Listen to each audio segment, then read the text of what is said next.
Main Mendoza, inamin kay Alden Richards lang ang kasal at hindi si Bossing Vic Soto. Sinupalpal na ni Main Mendoza ng katotohanan ang mga bashers at mga naninira sa kanya, lalong-lalo na ngayong mga nakaraang linggo na tila pinapares na siya kay Bossing Vic Soto na alam naman natin na ito ay isang kasinungalingan lamang. Alam naman kasi ng buong Aldab Nation na hindi nyo basta-basta masisira si Main Mendoza at Alden Richards dahil na rin ito sa estado ng kanilang relasyon, na alam naman natin na si Main Mendoza ay ikinasal lamang kay Alden Richards. Matagal ng usap-usapan ito at alam ng buong Aldab Nation, kaya kahit ano pa ang paninirang gawin nila kay Main Mendoza na kesyo na pangasawa na daw niya si Bossing Vic Soto at merong mga anak, ay talagang hindi ito paniniwalaan dahil naman talagang ito ay imposibleng balita, dahil kung hahanapin mo ito sa internet ay hindi mo ito makikita. Ngunit ang pagdating kay Alden Richards ay ibang usapan na, dahil makikita mo dito ang samut-saring resibo tungkol sa kanilang relasyon at pagpapakasal na talagang alam natin na tunay na nangyari dahil napakaraming resibo ang lumalabas dito at mga personal na mga knowledge nila, lalong-lalo na ang buong Aldab Nation na kilalang kilala na si Main Mendoza at Alden Richards ngayon. Kung dati nga ay mapapaniwala ang buong Aldab Nation sa mga balitang ito, iba na ngayon dahil ang mga resibo ay makikita mo na sa internet. Isang search mo lang ay makikita mo na ang tunay kay Main Mendoza at Alden Richards. Ito ang pinangangambahan ng mga bashers at mga naninira kay Main Mendoza at Alden Richards, ang napakaraming resibo na hindi nila maikakaila at matatago pa. Ayon kay Undin Chimera, ang pagpapakasal ni Main Mendoza at Alden Richards ay talagang sagrado at talagang marami ang nakakaalam dito, kahit mismo ang publiko. Marami na rin ang nagbabalita dito, hindi lang ang buong true-blooded Aldab Nation, kundi sa kabi-kabila ding mga bashers. Kung matatandaan nyo ay talagang nagiging matinding debate pa kung talagang nakasal si Main Mendoza at Alden Richards sa panahon ng Itbulaga. Ito ay ang mga fans na walang kinalaman kay Alden Richards at Main Mendoza. Diyan mo malalaman na talagang napakapopular ng relasyon ni Main Mendoza at Alden Richards, na kahit wala nang kinalaman sa kanila ay alam ang mga pangyayaring ito. Dagdagan mo pa ng mga true-blooded Aldab Nation na talagang alam kung ano talaga ang tunay nangyari sa kanila dati. Magandang ang obserbasyon yan, dahil nga naman sa tinagal-tagal ng relasyon ni Main Mendoza at Alden Richards, bakit ngayon lang naglalabasan ito, lalong-lalo na ang pagrereto sa kanya kay Bossing Vic Soto na alam naman natin na talagang walang katotohanan.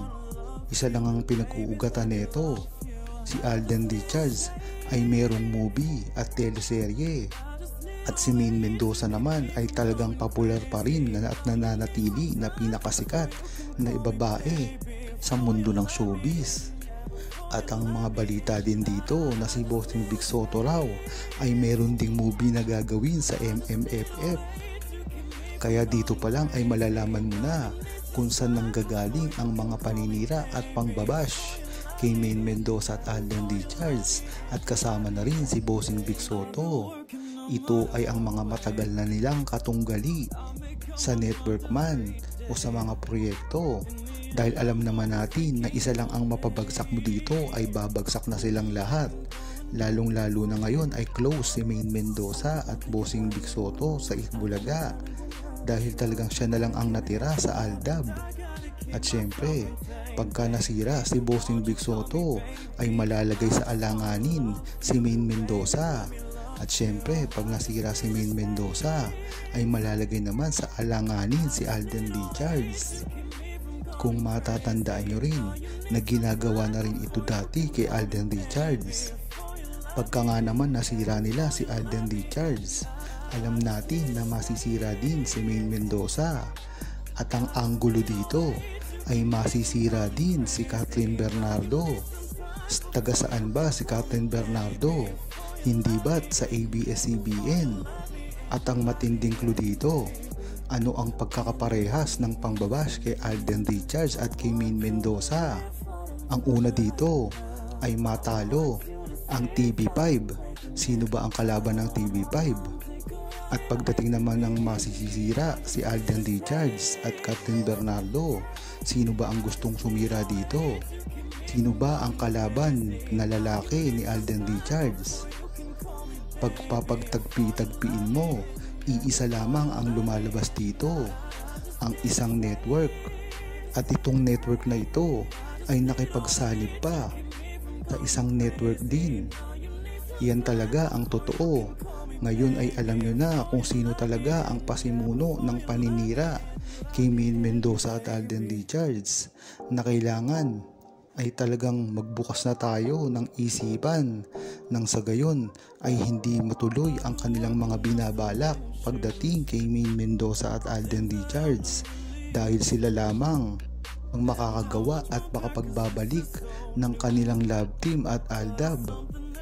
Kung hindi nga ngayon mangyayari ito, ay next year pagpasok nila sa MMFF ay hindi malayong gumawa ng pelikula si Alden Richards at Maine Mendoza, dahil nga ang inuna lang ni Alden Richards ay ang trabaho niya para kay Kathryn Bernardo, at nasabi na rin ni Alden Richards ito na ang gusto niya talagang unang makasama ay si Maine Mendoza sa kanyang Myriad Company. Kaya nagkakatagpi-tagpi na ang mga pangyayari.